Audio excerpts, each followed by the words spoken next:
tal, amigas, amigos de Versiones? Pues estamos aquí en la Facultad de Economía de la Universidad Veracruzana, aquí en Jalapa, y tenemos el gusto de platicar con el director de esta institución. Me refiero, por supuesto, al maestro Fermín Cabo. Maestro, gracias por aceptar esta charla. No, al contrario, muchas gracias por esta oportunidad de conversar y bienvenidos aquí a la Facultad de Economía.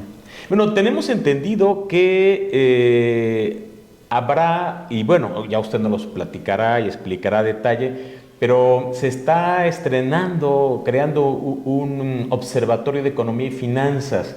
Incluso antes de entrar al aire, Sí. usted nos decía que, bueno, que ya había un antecedente enfocado a un aspecto nada más de este observatorio, pero bueno, ya le están metiendo más datos, más variables, más indicadores.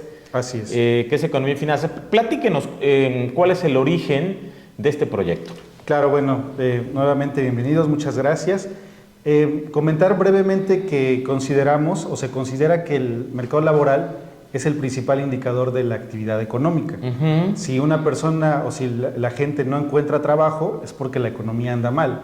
Si al contrario hay datos que el mercado del trabajo está bien, quiere decir que la economía está bien. En ese sentido, el primer observatorio que teníamos era el observatorio laboral, que se enfocaba justamente a recabar datos del mercado laboral, principalmente del IMSS, que identificamos que los datos de un tiempo a la fecha han ido bien. La verdad es que los datos del IMSS son buenos. Identificamos cuestiones como, por ejemplo, la reforma laboral, el aumento del salario mínimo, que han tenido buenos impactos en el mercado laboral. ¿Han ido bien a nivel nacional o estatal? A nivel nacional y estatal. ¿Y en qué lapso? Digamos, a partir del 2018 se ha visto un incremento en el salario base de cotización, que es lo que uno cuando está asegurado ante el IMSS es lo que percibe, y eso ha ido al alza, incluso descontando ya el tema de la inflación. Entonces, ese indicador está muy bien. Y sin embargo, el objeto de estudio, al ser solamente el mercado laboral, era muy acotado. Entonces encontramos que ya el observatorio requería ampliar su objeto a cuestiones económicas, productivas y financieras, para poder no solamente decir parece que la economía va bien o mal, sino va bien o va mal, pero en este caso bien, por todas estas cuestiones, ¿sí? Entonces, ¿qué es lo económico que está pasando? ¿Qué es lo productivo? ¿Qué es lo financiero? Y también cuestiones que tienen que ver con proyectos productivos, proyectos de inversión. Bueno, dice usted que la economía ha mejorado, sobre todo en el aspecto laboral de 2018 para acá, a nivel nacional, estatal, pero más o menos, ¿en qué porcentaje tendría más o menos los datos? Bueno, si nos referimos al salario base de cotización, la verdad es que la evolución de este salario base de cotización a nivel estatal, que es lo que hemos enfocado en nuestro estudio, ha tenido una tendencia al alza muy sostenida. Incluso nosotros llegamos a desagregar por municipios y el crecimiento del salario base de cotización ha sido muy bueno. Hay varios factores que podrían explicarlo. La reforma laboral, sí, que tiene que ver con la disminución del outsourcing, el incremento al salario mínimo, que ha ayudado mucho a diversos grupos de la población, pero sobre todo a los grupos más vulnerables como las mujeres. Entonces, estas cuestiones son las que soportan estos cambios, pero también entender que la cultura, por ejemplo, la cultura sindical ha cambiado en México. Entonces, los sindicatos tienen mucho que ver en cómo los trabajadores pueden mejorar o incluso empeorar su calidad de vida como trabajadores. En este caso ha habido reformas tendientes a lo sindical que han, digamos, establecido formas más democráticas de participación en los sindicatos, y eso de cierta manera también tiene un impacto, primero en las cuestiones netamente laborales y segundo en los ingresos derivados del trabajo. Entonces son varios factores que explican por qué el mercado laboral ha tenido este buen desempeño y se refleja en los salarios. Bueno, este observatorio que ahora se está denominando de economía y finanzas, y que inicialmente solo se enfocaba a lo laboral, ¿a partir de cuándo ya empezó a funcionar ya con esta nueva faceta de economía y finanzas? Tiene un par de semanas que el Consejo Técnico de la Facultad de Economía nos aprobó la reconfiguración del Observatorio Económico y Financiero, y la semana pasada hemos formalizado ya, porque es un requisito que la universidad nos establece, que hagamos una formalización con la Coordinación Universitaria de Observatorios. Entonces nosotros estamos reconocidos ya por esta coordinación universitaria y entonces en ese sentido la universidad dice, oye, tienes un objeto de estudio, sabes que vas a estudiar, sabes que vas a medir, hazlo, pero tienes que entregar ciertos datos a esta coordinación que también va a validar, o sea, no solamente es que nosotros demos datos alegres, sino que la universidad valida esos datos y es que entonces ellos nos dan el respaldo con el nombre de la universidad, con el logo de la universidad. De otra manera no podríamos funcionar. Entonces, formalmente tenemos un par de semanas como observatorio de la Facultad de Economía y una semana ya como observatorio de la universidad. ¿Y en dónde se puede consultar este observatorio en línea o con cierta periodicidad se emiten los informes, los reportes? ¿Cómo funciona? Sí, la Coordinación Universitaria de Observatorios tiene una página dentro del dominio de la Universidad Veracruzana. Entonces, ahí en la Coordinación Universitaria de Observatorios se encuentran todos los observatorios que forman parte, y ahí está digamos, este que usted nos comenta. Ahí está el observatorio y ya de ahí se pueden consultar los indicadores que vamos generando. No solamente están los indicadores, sino que también están las bases de datos. Es decir, si un investigador o cualquier persona dice, a mí me parecen sospechosos esos datos, bueno, ahí colgamos la base de datos y ahí colgamos la metodología con la que calculamos los indicadores. O sea, los remiten a otros links, a otras ligas, a otras referencias. Claro, entonces cualquiera puede verificar que esos datos sean correctos. Están sustentados, ¿no? Están sustentados, ¿no? Como somos un observatorio universitario, puede haber observatorios ciudadanos, pero el universitario tiene la responsabilidad de trabajar con datos fidedignos y que la población tiene que estar segura de que los datos son reales. Entonces, ese es realmente lo importante de los observatorios. ¿Cada cuánto están actualizando la información en este observatorio? En el caso, por ejemplo, de la información laboral, al ser datos de IMSS, se tiene que calcular cada mes. Ahorita que estamos en septiembre, están disponibles los datos de agosto y con esos datos calculamos el salario base de cotización, la masa salarial y todos los trabajadores que están asegurados ante el instituto. Oiga, por otra parte, ¿cómo ve usted como académico, como director de la Facultad de Economía, el desempeño, por ejemplo, de las finanzas estatales aquí en Veracruz, el manejo de la deuda, la disciplina financiera, la contención del gasto, y también el mejoramiento de calificación, válgase la redundancia, en algunas calificadoras? ¿Cómo ve usted las finanzas estatales a grandes rasgos? Muy buena pregunta y casi que se respondió con lo de las calificaciones. Las calificaciones es la manera en que nosotros pudiéramos resumir el desempeño en el manejo de las finanzas, ¿no? ¿Por qué? Porque de repente nosotros vemos solamente una calificación y que esta mejoró de un punto a otro, sí, de una calificación a otra que pareciera no ser tan significativa, pero cada punto de mejora refleja o tiene atrás una situación de mejora en los ingresos, ¿sí? Que puede ser la mejora en la eficiencia recaudatoria, que eso tiene una serie de muchas variables que hay detrás.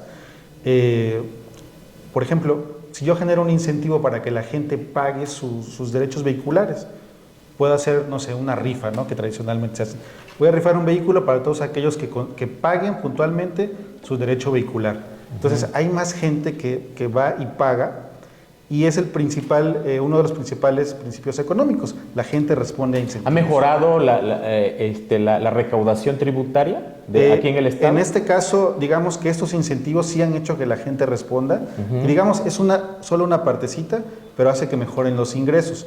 Por otra parte, el gasto. No solamente tengo que mejorar los ingresos, sino de alguna manera no solamente contener el gasto, sino hacerlo más eficiente. Es típico en todos los gobiernos que gran parte del gasto se va en gasto corriente, en nóminas, servicios personales. Cuando las calificadoras observan que un gobierno hace una reestructura y mejora o gasta mejor, entonces eso contribuye a esa calificación. Entonces tenemos ingresos, gastos, ingresos tiene que ver con recaudación, pero también todos los gobiernos tienen una deuda, todos. Entonces, la manera en que se gestiona esa deuda también tiene su impacto en la calificación.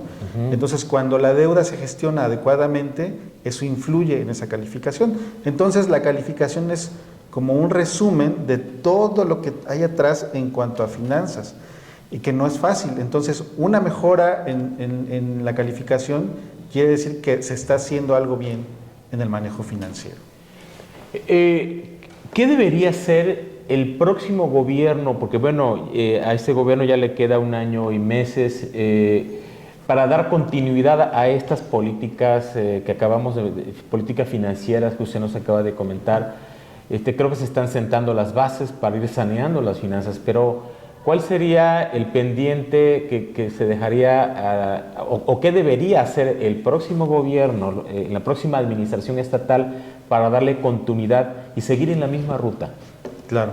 Primero, bueno, yo creo que la responsabilidad financiera, la responsabilidad en el gasto es fundamental, y creo que las finanzas por sí solas no son un objetivo, digamos, del gobierno.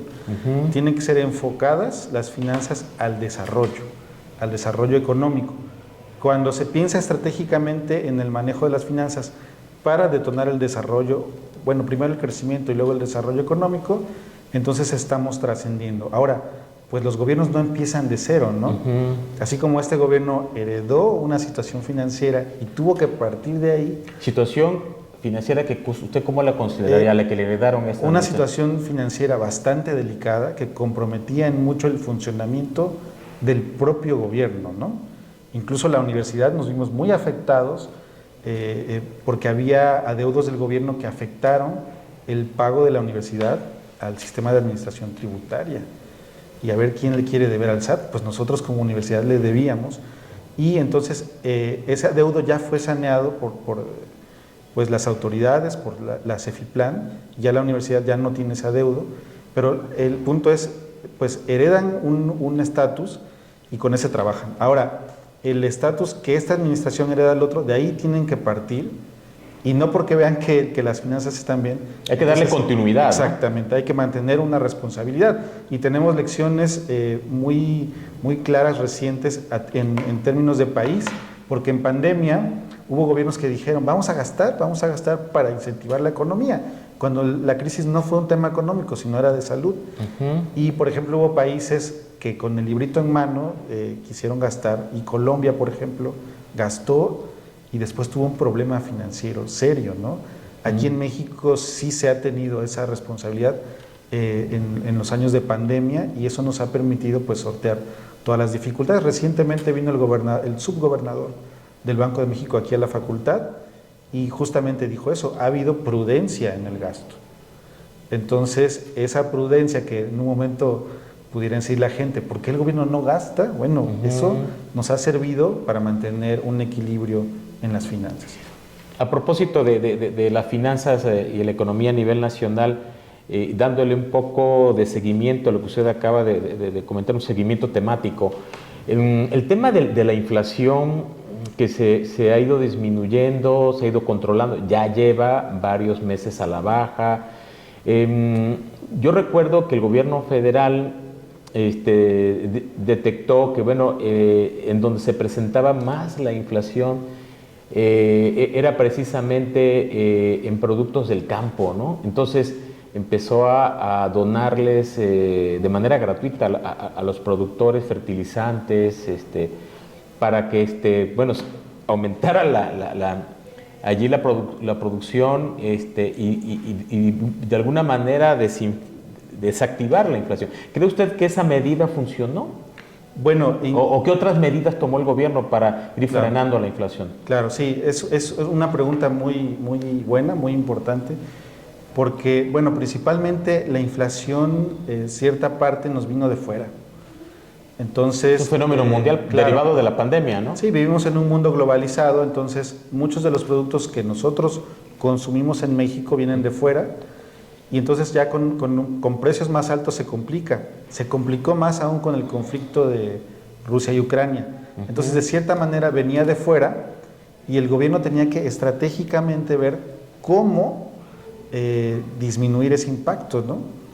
Ahora, hay que reconocer o hay que saber que a diferencia de otros países que tienen economía de mercado, en México cuando los precios suben, generalmente ya no bajan o ya no bajan. Y en otros países sí aplica la ley de oferta y la demanda, suben y bajan. Acá suben y al menos se quedan ahí o vuelven a subir, pero ya no bajan. Entonces, una de las medidas que hizo el gobierno tuvo que ver con los combustibles, con la gasolina. Pareciera una medida que beneficiara a quienes tienen vehículos y de primera mano eso parecía. No, pero el transporte de productos agrícolas, ¿no? Todas las personas nos movemos de un lado a otro. También. ¿Sí?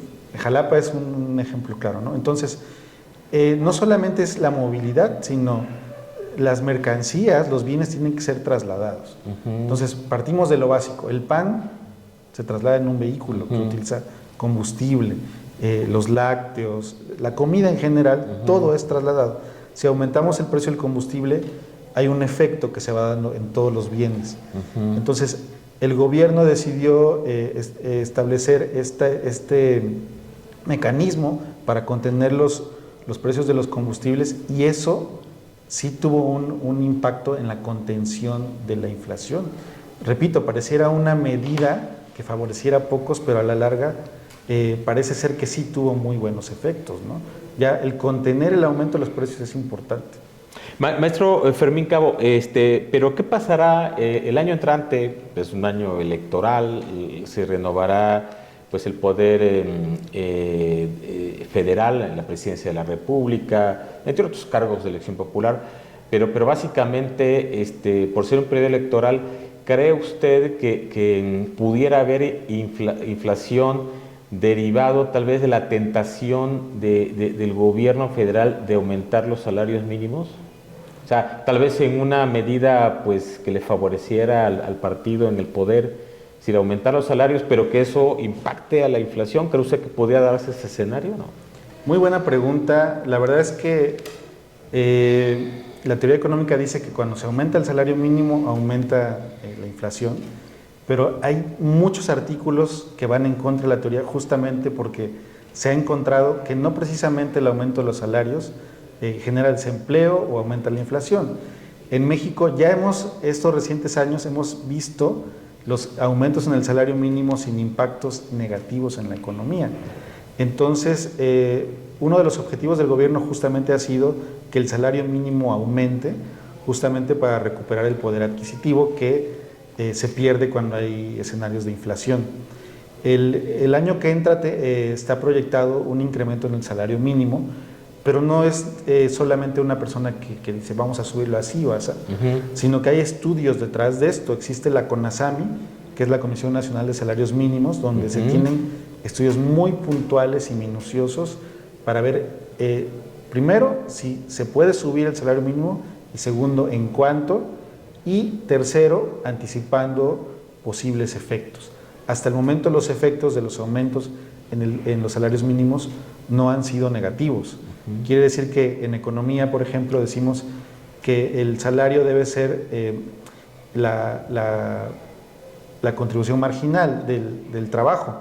Quiere decir que en este caso, marginalmente le estamos pagando al trabajo menos de lo que debemos. Entonces, cuando le aumentamos el salario mínimo, estamos acercándonos a lo que realmente debería ganar el factor trabajo, que somos todas las personas que trabajamos. Entonces, potencialmente podría no haber un impacto negativo de la proyección del incremento del salario mínimo. Oiga, la fortaleza del peso, se han manejado allí muchas explicaciones en algunos medios de comunicación, ya sea de la parte oficial o extraoficial, y se habla de que han sido muchos los factores en que el peso se esté cotizando bien en este momento con respecto del dólar. Se habla de que el gobierno aumentó la inversión pública, que hay, lo que usted decía hace rato, un gasto controlado del gobierno, algunas políticas públicas adecuadas que han influido en esta fortaleza del peso, también aunado a factores externos de la economía de Estados Unidos que también nos ha favorecido en esta fortaleza. Pero ¿qué otros factores cree usted que han influido en que el peso se esté cotizando mejor que la moneda norteamericana? Sí, bueno, como comentaba yo, recientemente tuvimos aquí al subgobernador del Banco de México, Jonathan Heath, y justamente la charla versó sobre eso, ¿no? La hipótesis principal del superpeso, que muchos la plantean y la sostienen, es el diferencial de tasas.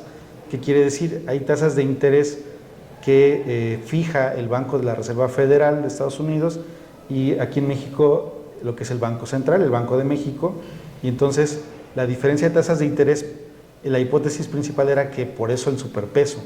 El subgobernador en su charla nos dijo, no se debe a eso, hay múltiples factores que tienen que ver con el peso, y bueno, pues reconocer que la economía en general ha estado funcionando correctamente y reconocer el papel del Banco Central.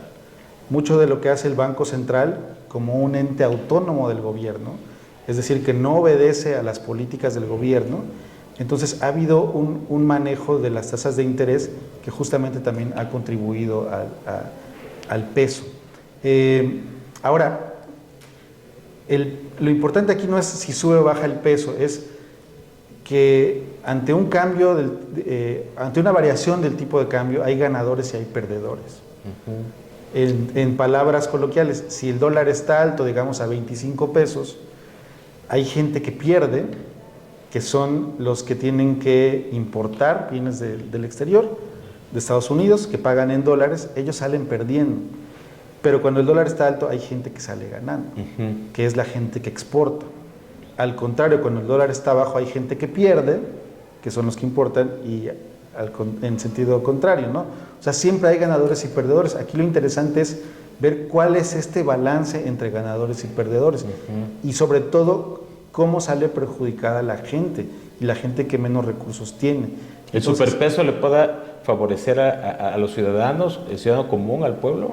Si yo soy una persona que importo mucho, o que por ejemplo compro mucho fuera, eventualmente me va a favorecer. Pero para las personas que exportan, o lo más fácil, si yo recibo remesas y me pagan menos por el dólar, entonces no me va a beneficiar el superpeso. Y sobre todo que hay muchas personas que tienen familiares en Estados Unidos, ¿no? En Veracruz, en Jalisco, hay muchos estados que las familias dependen de las remesas, ¿sí? Porque a ellos sí les está afectando. Entonces, potencialmente sí les puede afectar 3 pesos de diferencia por cada dólar. No, multiplíquelo por varios. Entonces, ahí sí puede haber una afectación, ¿no? Oiga, ¿cuál cree usted que sea la perspectiva financiera hacia el año entrante en cuanto al peso? ¿Cree usted que siga habiendo este superpeso? Pareciera ser que el peso... ¿Seguiría la misma tendencia? Va a ser estable.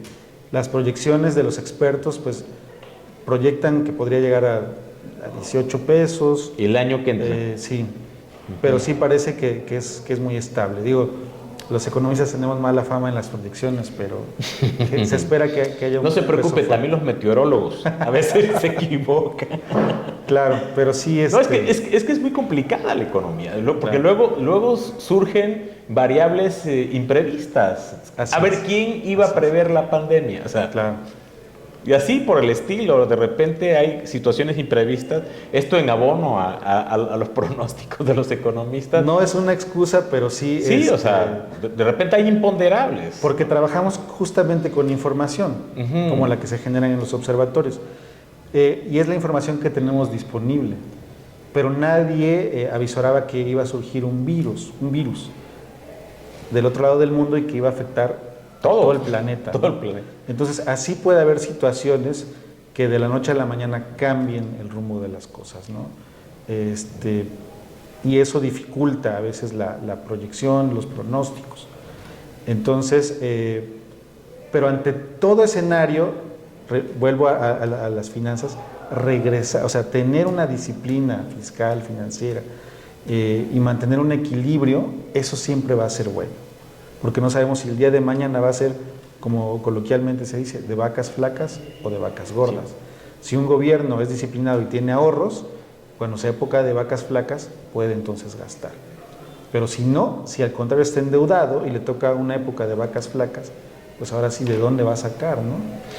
Bueno, ya estamos en la recta final de esta charla y ya por último y de manera muy breve si nos puede comentar, y a propósito de cambios, y no todos los cambios son para mal, algunos son para bien, y en ese caso, en esta en esta administración suya como directora de la Facultad de Economía, pues hay vientos de cambio que ya están azotando un poco por allí, nos enteramos de que ya hay esta posibilidad de cambiar el plan de estudios.